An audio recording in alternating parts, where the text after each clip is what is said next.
Today, we are excited to introduce a leader who brings over 17 years of experience in digital transformation, IT delivery, and operational excellence. Gagan is currently working as a program manager here at Axeno Consulting. He is a certified PMP professional who gives high impactful solutions. Please welcome Gagan Mehta. We warmly welcome you on our show, Gagan. So, before we dive into the main conversation, I want to know a brief overview of your 17-year-old journey, how it started, and how it evolved. Well, thank you first of all. I think talking about my journey, it's a long one. I spent around 14 years with one organization, that was HCL Tech. That was my first organization, and I saw a lot of different roles, different uh, places. I was in Kolkata to start with, moved to Noida, then went to US. So when I went to US, that opened my horizon. I came back, started leading a team of 20 odd people who were responsible for 24 cross 7 operations. Post that, I started to explore other opportunities outside, and I happened to join another startup where I served 3.5 years, and then Axeno happened finally. Mostly my experience has been around delivery, handling delivery across ERP, data analytics, and now uh, on Adobe Stack. So yeah, that's pretty much about it. That's impressive for 17 years. But we can also ask on this specific answer that what is that one thing which keeps you so motivated and so excited about even after the 17 years journey in this field? Well, that's an interesting question. If you ask me, what keeps you motivated is, you know, I feel that I approach a lot of things from a customer lens, and being in this industry for 18, close to 18 years now, I feel that every customer has a problem, and I see myself and my supporting team as the problem solvers. And I take deep interest in coordinating, you know, and devising solutions for most of my customers.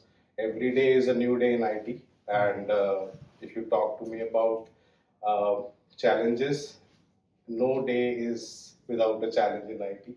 You now, since you have already started in IT, your career, your very initial stages of your career, sometimes it gets daunting, but it will be really boring if you are in IT and you don't have challenges to work on. True. So, as you mentioned about your experience, that's a great journey. So, we would like to ask you that is there any experience where you felt that this specific lesson that you have learned come from within yourself, that comes from nature, and doesn't come from any certification or any training that you were prepared for? Well, if you ask me, no trainings can prepare you for the work that you will do as a PM. Of course, there are certifications around. There are tons of courses that you can get your hands to. But when it comes to the practicality, implementation on the ground with the team, PM's job is one difficult one.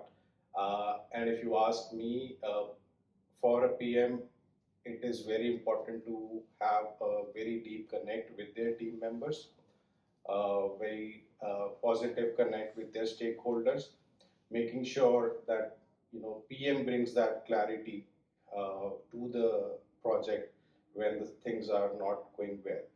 Uh, Mostly when the things start going south, it's the PMs who has to take that accountability and start taking things into their hands and start bringing more context, more clarity to the team, so that the overall implementation can be bring back on track, in my view. Okay. So, could you just describe a situation where you might have handled at that particular point, like you think that you regret your reaction to that time, and now if you were to face that situation, it would be totally different the reaction. Well, Towards the very beginning, when I started supporting as a PM, I think definitely there are a lot of things with the kind of experience I have now. I could have done better, differently. One of those things was is definitely not letting the emotions take over. When you are in the heat of movement, when you are under pressure, under timeline constraints, there is a lot of emotion that every individual carries. Your technical team members, your customer.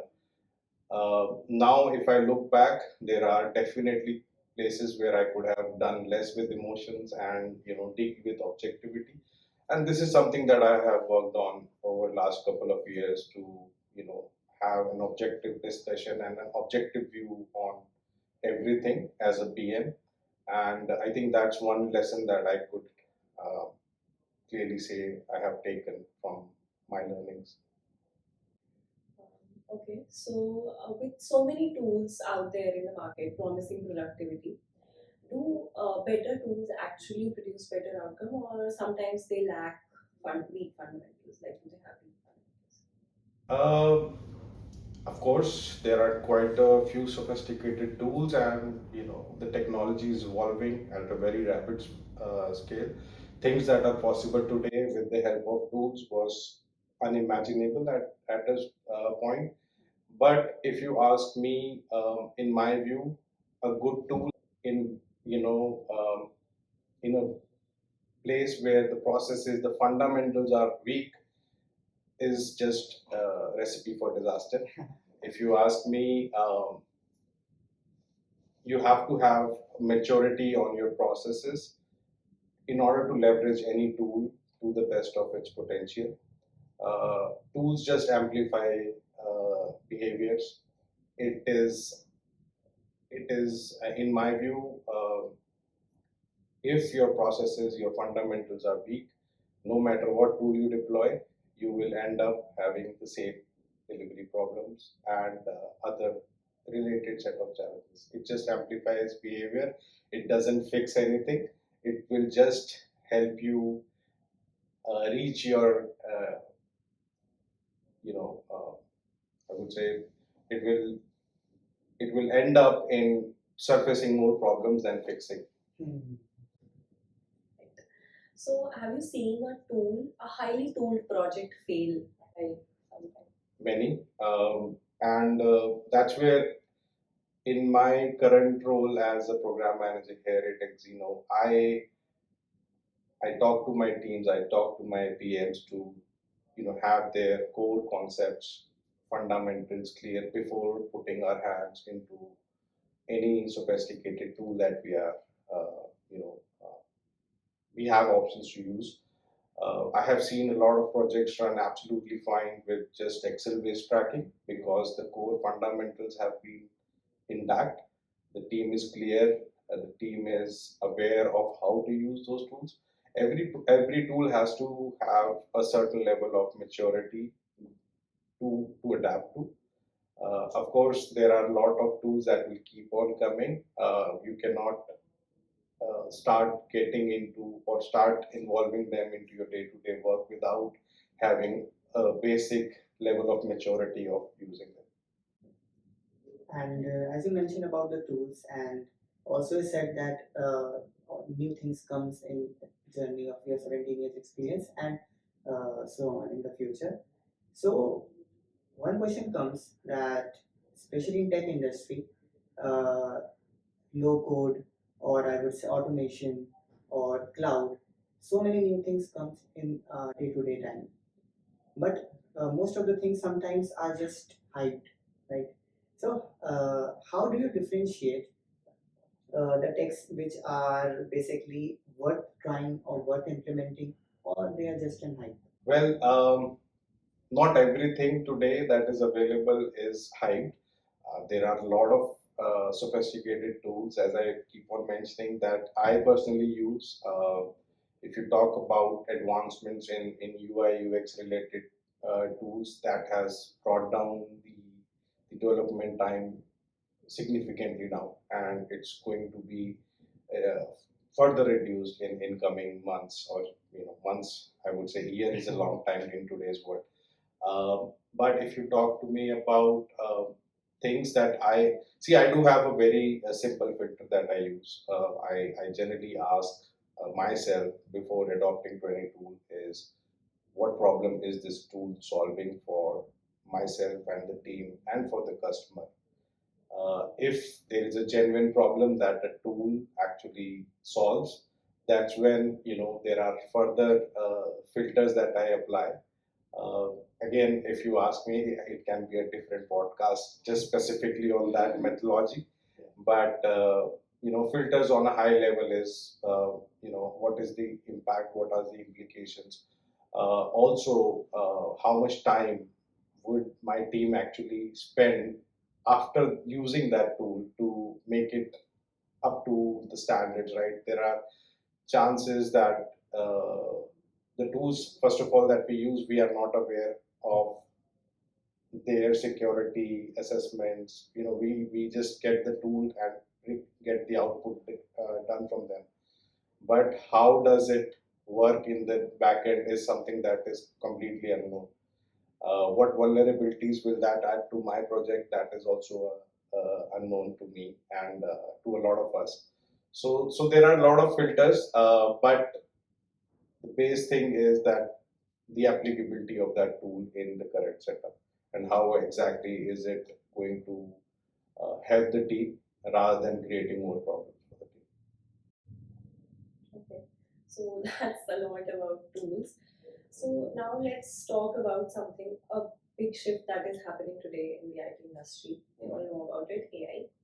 So I want to know that as a project manager, like, does AI just add up as a new tool into your tech stack, or is it redefining the project leadership skill completely? Well, definitely AI has uh, taken over a lot of redundant tasks, and definitely it is to be used. AI is very good at working you or providing you with a checklist, with scheduling, automated follow-ups, a lot of good stuff. So definitely that has an impact on how project managers operate today. Uh, Earlier, everything had to be done by a project manager. Now there are things that he can use, leverage AI for.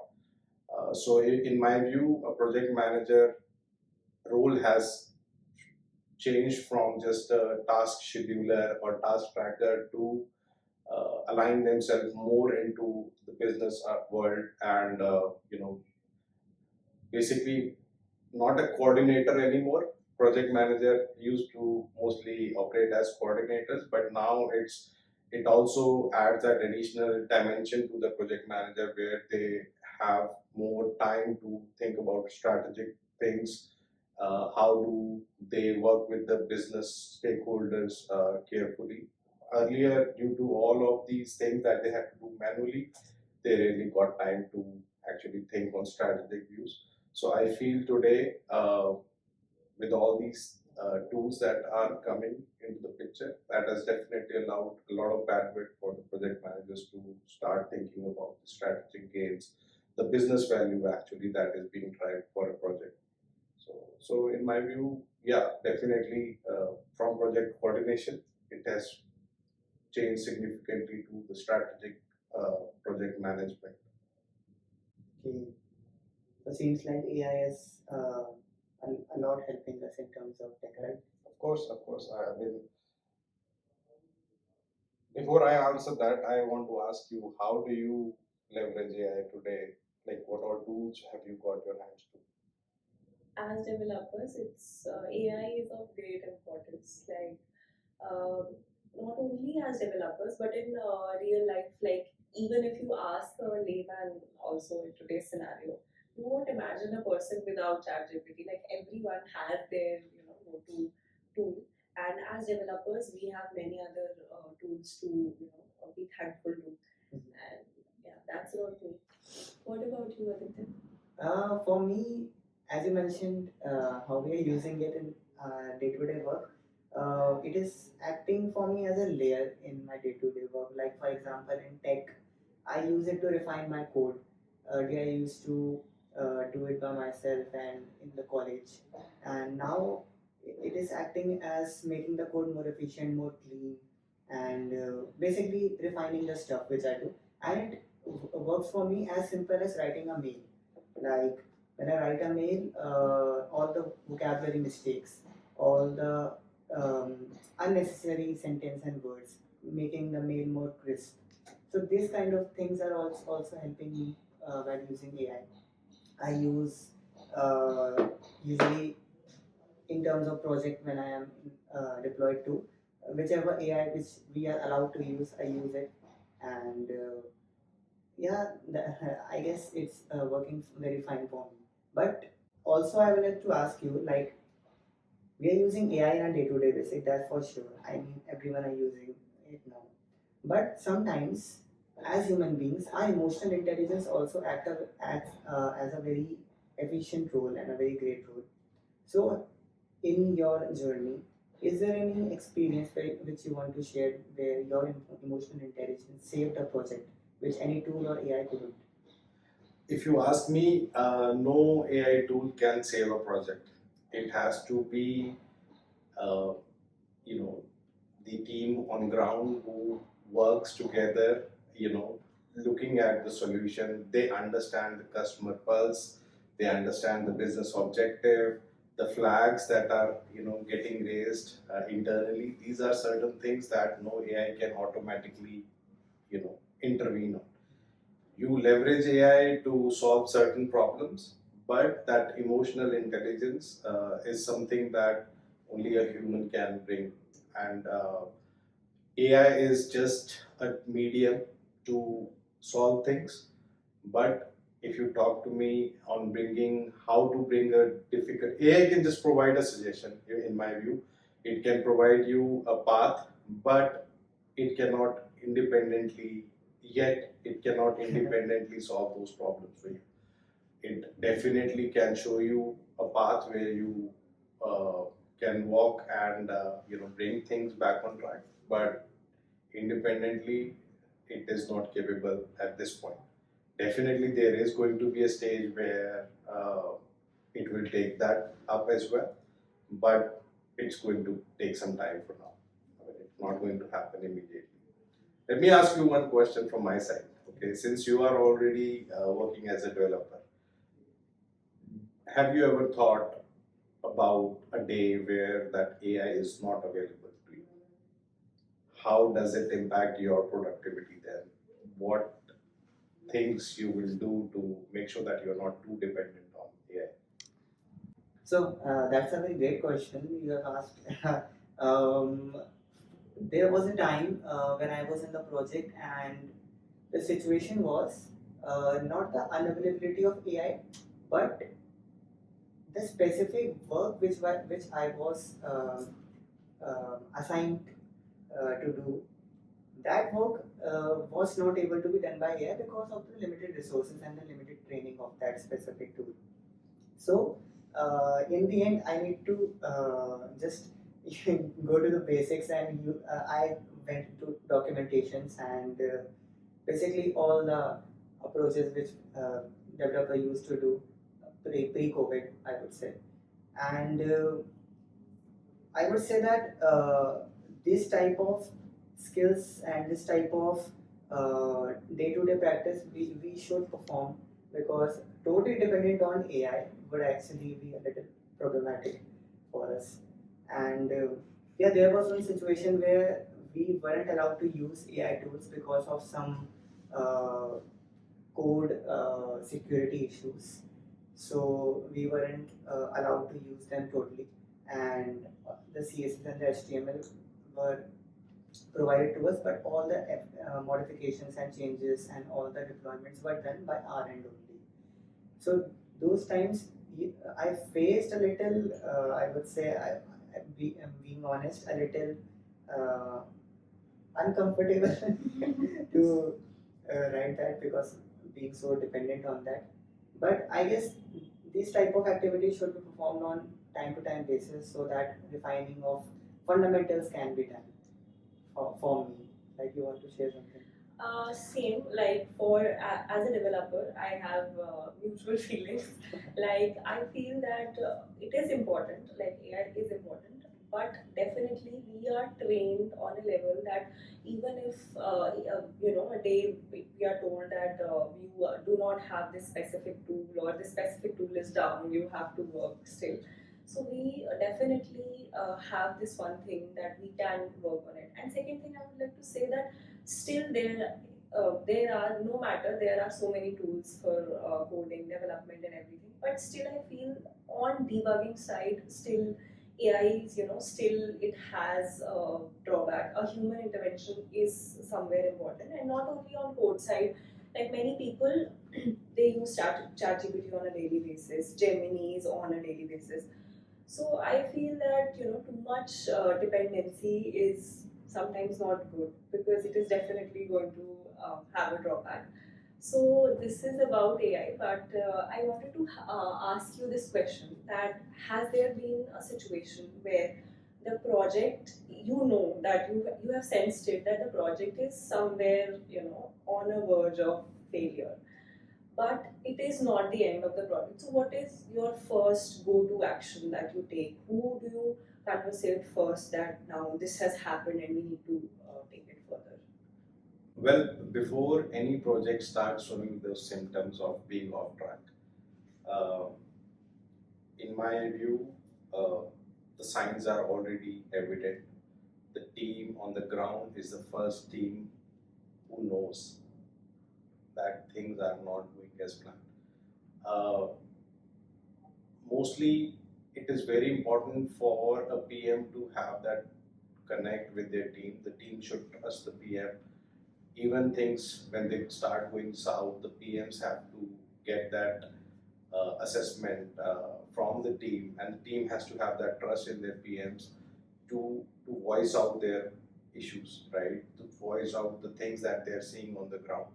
The moment the team is quiet, the delivery team, your tech leads, your BAs, your QAs, when they go silent is when the project is at a deep risk, even though all the symptoms might show that the project is running on track. It's in I think in my opinion, how I look at a project is a ship.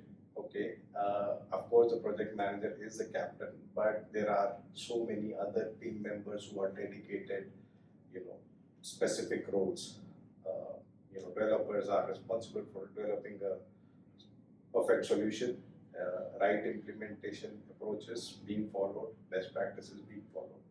QAs are responsible to test it out, make sure that every minute issue gets identified by the QAs.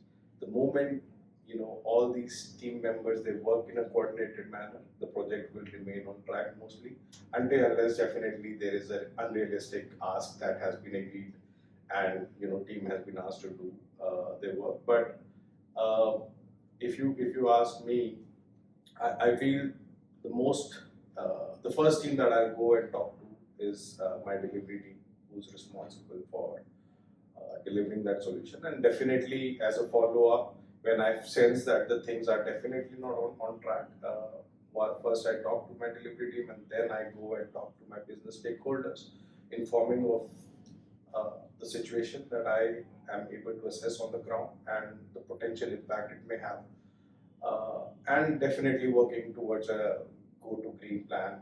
That's a very standard get to green plan that you have to work out as project managers when things are not going in the right direction. How do you bring it back on track? Okay. That's quite. So, okay. I would like to ask you one thing. Uh, that is, I mean, there will be many points for you, but still, I want to ask you that what is that one skill, that one specific skill in the age of AI, in the age of tools, and so many different tech stacks, different perspective of seeing the technology, that one skill which you want to be with yourself or you want to share with the viewers, which every program manager, project managers, every PM in every industry should have a knowledge about and or a mastery in? Okay. I don't want to specify this just for the project manager. I think one skill in this generation, in this era that we are going through right now, with AI taking over a lot of things, it's obviously has to be emotional intelligence. No matter AI can solve all the problems for you in the future, that emotional aspect is something that at least the AI cannot. Maybe it can answer to when you talk to ChatGPT, tell you I'm feeling emotional today, I'm not well. It can give you a lot of suggestions around it, but again, you have to feed that to the AI. When you're working as a project manager, as a program manager, when you talk to your team, you understand the delivery challenges. You you you can. I mean, as a human, it is very easy for you to assess, what your team is going through. You can look at Nilakshi, you can look at Aditya and figure out that they are not doing well today. AI cannot do that.